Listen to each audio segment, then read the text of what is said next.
from Estas in MTV. Paraan ng pagluluto ng itlog. Una, ihanda ang mga kakamtan. Lagay ng itlog, tinidor, mangkok, asin, mantika, sandok, at kawali. Pangalawa, biyakin, batihin ang itlog at maglagay ng onting asin.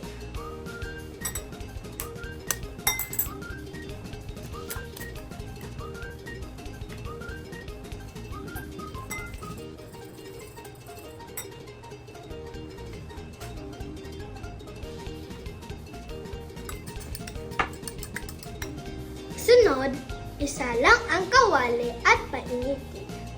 Oops! Patnubay ang magulang ang kailangan para magbukas ng kalan. Kapag medyo mainit na ang kawali, pwede na itong lagyan ng mantika.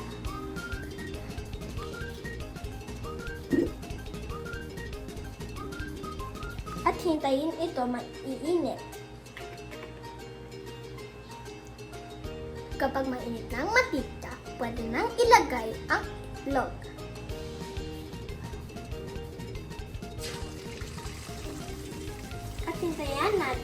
At hintayin natin na maluto.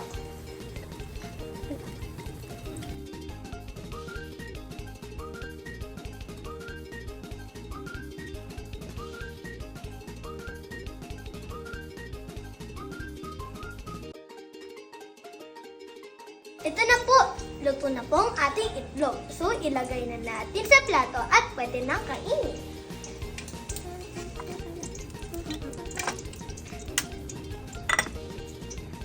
Ito na po, kainin na natin po ito. At pwede na po tayo kumain.